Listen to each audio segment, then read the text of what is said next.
All right, swing on in, everybody, because today we're going deep on the science of the golf swing. Yeah, way past just keep your eye on the ball kind of stuff. Exactly. We're talking the nitty-gritty. Physics and biomechanics. I got totally sucked into this YouTube video with Dana Dahlquist and Dr. Phil Cheatham. Oh, yeah, they're good. They're using, like, 3D motion capture, the same tech as Sportsbox AI, Powerful stuff. to break down a golf swing. What really makes it powerful and consistent. Not just how pretty it looks. You know it. Some of this stuff is mind-blowing. People think it's all about, like, how strong you are. Oh, totally. But there are moves that actually you want more muscle tension. No kidding. It's true. And tiny little shifts. Just like your balance. Yep.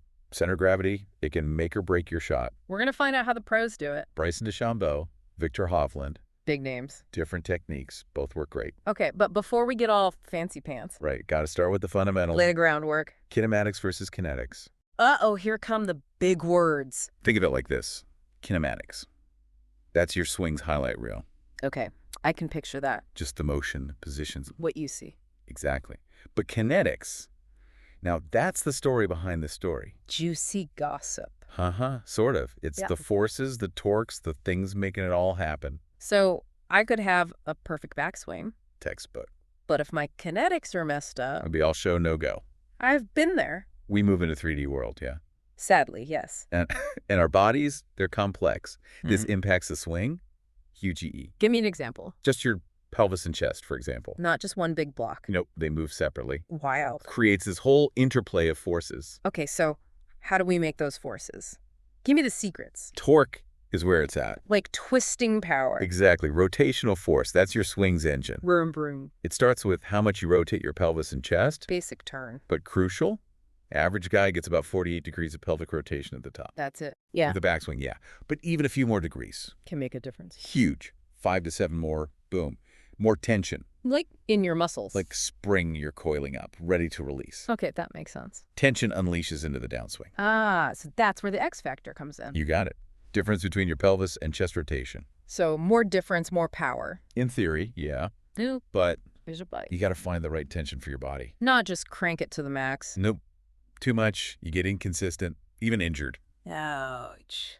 Think of stretching a rubber band too far. It snaps. Exactly. So how do I find my X factor sweet spot? Any drills? Oh, tons of them. One is keep your arms wide in the backswing. Wide arc. Yep. Encourages shoulder turn. Creates that X factor stretch. Another one, feel like your chest is turning away from the target. Counterintuitive. But it helps, you'll see. Okay, so I'm all wound up, like that spring. Loaded with potential. But how does that turn into clubhead speed? What's the missing link? The kinematic sequence, my friend. Hit me with it. Chain reaction. Energy unleashed starts from the ground up. I'm intrigued. Pelvis rotates first, then energy goes to your chest, then arms, then wham, club shaft. Like a domino effect. Perfect analogy. Each part speeds up, then slows down, passes the energy on. And it all ends up at the club head. At impact, it's moving crazy fast. How fast are we talking? Tour pros. Pelvis rotation speed. Almost 480 degrees per second? That's a lot of degrees. More than one full rotation in a second. My head's spinning. And by the time it gets to the club shaft, over 2,280 degrees per second. Wow, that's got to be dangerous if you get the timing wrong. Absolutely. One part out of sync, you lose power, accuracy, everything. Common swing flaws, they come from that. Casting, early extension, all that jazz. So this sequence is vital. Not just cool physics trivia. Helps us understand the why behind our swing mess-ups. 100%. Yeah. We've talked rotation, but there's another key. Don't tell me there's more. It's not just turning, you also. Lift. Up and down, too. Now this is getting complicated. But think about it. Some golfers, they get crazy speed by lifting in their swing. Like jumping. Kind of. They drop down, then powerfully rise up into impact. Who does that? Long drive champs, especially. 5 inches of lift. Compared to... Regular tour pros, more like 2 inches. So it's like adding leg power into the swing. Exactly. Harnessing ground forces for upward momentum. I need to see this in action. Well, that's what Dana Dahlquist does with the 3D motion capture. Right. He breaks down swings of all kinds. Pros, amateurs, you name it. Like having superpowers to see what's really happening. Let's start with Bryson DeChambeau. Yeah. Fascinating case study. Always pushing the limits, that guy. He's got that centered pivot style. Heard of it? Minimal lateral movement, but huge force through his trail leg. I remember when he bulked up to hit farther, now he's changing his swing too. He stays so stable. Like rock solid. Even while pushing hard into the ground, shows there's not just one way to get power. Huh, so DeChambeau is all about stability and ground force. Now let's look at someone different. Alex, a college player. Bringing in the youngsters. He uses more lateral movement, like Victor Hovland. Opposite end of the spectrum. Alex shifts his weight right in the backswing, then pushes back to center. Another way to generate power. It's all about finding what works for you. But us average golfers, what can we learn from this? Pros can get away with funky stuff. Because they're pros. Amateurs, we need a solid foundation first. Back to basics. Remember that amateur Dana showed? Trouble with contact because of too much movement? Oh, yeah. Too much without control? It's a recipe for disaster. Less is more when you're starting out. Build that consistency first. What other interesting cases did Dana analyze? There's this guy, they called him Hustler. Sounds intense. He used this rapid braking and recentering to get power. Is that even possible? It is. It highlights how manipulating shaft load and change of direction plays a huge role. So it's not just how hard you swing. Nope. It's about timing and feel. This Hustler guy, that sounds like float loading or downswing loading. You got it. But that's a whole nother topic. Maybe for next time. For sure. But right now, let's zoom out big picture. Hit me with it. All these forces, motions, Yeah. X factor, kinematic sequence, vertical forces, A lot to keep track of. they don't work alone. They're a team? A complex system.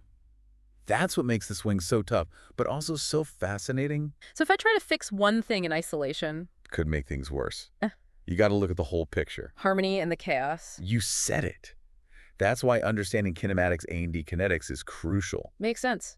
Helps you pick the right drills, target your weaknesses. And not just treat the symptoms, but address the root cause. Okay, this is starting to click for me. It's like we're peeling back the layers of the golf swing onion. And it only gets more interesting from here. I can't wait to dive deeper. But for now, let's take a little break. When we come back, more real-world examples, more deep dives into techniques, and we'll tackle some of those burning questions you've all been sending in. Stay tuned. Welcome back. You know what I love about Dana Dahlquist? He spots those tiny swing flaws, the ones you'd miss just watching. Yeah, like that amateur, too much lateral movement, couldn't hit consistently. Exactly. 3D motion capture is like X-ray vision for your swing. No more guessing games. It's not just seeing the problem. Yeah. It's understanding why it's happening. Right, got to get to the root of it. 3D lets us see the timing of the movements, how they mess with the whole kinematic sequence. Okay, back to Hustler for a sec. That float loading thing you mentioned. Oh, yeah, great example. As you transition from backswing to downswing, That tricky bit. your club shaft naturally loads with energy. Like bends a bit. Not quite bending, but yeah, it's storing energy. Yeah, right. Wrist angles, hand pass, that change of direction your body's doing. It's that feeling of the club lagging behind your hand. You got it. Now, float loading takes that natural load and cranks it up. Wait, so you can control that? Skilled golfers do. They manipulate the timing to get a deeper, more powerful load. How, though? Sounds like magic. It's a slight delay at the top of the swing. Like a pause. Almost. Lets the club float there for a split second, then boom, lower body unleashes. Instead of just rushing through. Yep. You drive through with your legs and hips, not just your hands. Whip-like effect. Nailed it. Max shaft loaded impact. But if you pause too long, wouldn't you lose momentum? That's the tightrope walk. It's not a full stop, more like a controlled slowdown. Okay, so I'm not freezing at the top. Think of a slingshot. Got to pull back before you launch forward. Any drills for this float loading thing? A few. Try chipping with just your wrists. Focus on that lag, then sharp release. Short swings. Another one, hit balls with your feet together. Emphasizes lower body rotation. Feel those hips working. Exactly. But honestly, float loading is more advanced stuff. Not for beginners. You got to nail the fundamentals first. Grip, stance, posture, consistent swing plane. Build that foundation. Once you've got that, then you can experiment with float loading for more distance. Leveling up your golf game. And remember, every golfer is different. No one size fits all. Find what works for you. Now, all this physics is great, but There's more. if your head's not on the game, the best swing won't help you. Oh, the mental game. I've choked on the course so many times. Happens to everyone. Golf is as much mental as physical. Confidence, focus, all that. You have to trust your swing, manage your emotions, stay positive, even when you shank it. Easier said than done. Visualization helps a lot. Like picturing the perfect shot. Exactly. Before each swing, imagine it, the ball flight, the feeling, the sound. Creates a positive blueprint. What about pre-shot routines? Huge help. Get into a consistent mindset, block out distraction, Like little ritual? deep breaths, alignment check, visualize. Whatever works for you, be consistent. Mindfulness, is that a thing in golf? It can be. Helps you stay present. Focus on this shot, not the last one. Letting go of the bad shots? Yep. Observe your thoughts without judgment. No negative self-talk. So self-awareness is key. The more you understand your own mind, the better you'll handle golf's challenges. This is all pretty applicable to life in general, isn't it? Absolutely. Golf's a microcosm of life. Yeah. Challenges you physically, mentally, emotionally. And the lessons learned. They carry over. It's not just about hitting a ball far, is it? It's about the whole package. Yeah. Forces, motion, mental game, finding your own way. I feel like I'm seeing the golf swing in a whole new light now. It's more than meets the eye, that's for sure. But before we get too philosophical, let's address some of those questions Dana and Dr. Cheatham got, right, from the audience. There were some good ones. Remember the one about lift, drop, and transition? How they affect sway and rotation? Yeah, those are all connected, right? But also separate things. Exactly. They emphasized these motions are mostly independent, but Gotta get the timing right. sequencing and coordination are key. Avoid those nasty swing flaws, like early extension. Ah, so it's finding that sweet spot where they all work together smoothly. Another good question was about adjusting your swing for different ball trajectories. Oh yeah, high fades, low draws, all that. Everyone wants to know the secret to shaping shots. I'm always tinkering with my swing, trying to figure it out. They said it's about understanding how tiny tweaks to different parts of your swing affect ball flight. So it's not just about swinging harder. Nope, it's about finesse, using your knowledge and feel. They broke it down into 4 things, right? Geometry, shaft lean, body position, and ball position. Like adjusting your grip for club face angle or ball position for angle of attack. You got it. It's not about forcing the ball, it's about understanding the cause and effect. So like a puzzle. Exactly. And figuring out which pieces to move to get the picture you want. That's where the real art of golf comes in, huh? It's using your knowledge and feel to make those subtle changes, shaping your shots with precision. This has been an amazing deep dive. Agreed. So much to learn about the golf swing. Physics, biomechanics, psychology, even philosophy. But before we get too deep, let's take a breather and gather our thoughts. When we come back, we'll wrap up this epic episode with key takeaways and final thoughts. Okay, we're back, ready to wrap up this golf swing deep dive. It's been a wild ride. From physics to biomechanics to the mental game, we've covered a lot. A lot of ground to cover. But before we head to the clubhouse, let's recap. Hit those key takeaways. The stuff that'll actually help you out on the course. First thing, remember, there's what you see in a swing, and then there's what's really going on. The behind-the-scenes action. Kinematics, that's your highlight reel. Positions, movements, But kinetics, that's the meat and potatoes. the forces driving it all. He learned that your pelvis and chest, they ain't just one big lump, Separate movers and shakers. creating all these forces. And then there's torque. Twisting power. That's your swing's engine. How much you rotate your pelvis and chest, it matters. And the X factor. Right, finding that sweet spot of tension. Between your pelvis and chest. Unlock that, you get serious power. But too much tension is bad. You'll get all out of whack. That kinematic sequence still blows my mind. The energy transfer, all the way from the ground up. Pelvis to chest, arms, then bam, that club head is flying. Over 2,280 degrees per second. I still can't get over that number. But hey, it's not just about rotating. Right, gotta lift too. Those vertical forces, that's where long drive champs get their crazy distance. Launching themselves upward. Using the ground to boost their power. And seeing those 3D motion capture analyses from Dana Dahlquist, so cool. Bryson DeChambeau, all about stability. Rock solid. Then you got guys like Alex and Victor Hovland, more movement in their swings. Different strokes for different folks. There's no one right way to swing a club. 3D motion capture helps you see what your swing is really doing. Like a personalized roadmap. And don't underestimate the mental game. Oh man, so important. Confidence, focus, trusting your swing. Because if your head's not in it, you're toast. Visualization helps a lot.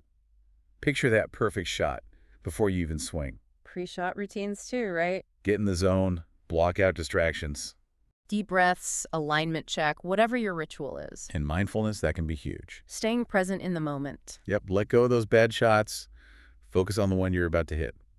So what's the big takeaway for all you golfers out there? Use this knowledge, analyze your swing. Figure out what you're doing well and where you need to improve. Back to basics is always a good idea. Grip, stance, posture, build that solid foundation. Then start experimenting. Different techniques like float loading. But remember, master the basics first. As you get better, start fine-tuning. Those little details. Tilt, hand path, ball position. That's how you shape your shots. It's a journey, this golf thing. Always something new to learn. Most importantly, have fun out there. Enjoy the good shots, learn from the bad ones. Every swing is a chance to get better. The more you understand the swing, the more you'll appreciate this amazing game. That's all for today's deep dive. Hope you enjoyed it. We'll catch you next time for another fascinating exploration. Until then, keep swinging, keep learning, and keep having fun out on the course.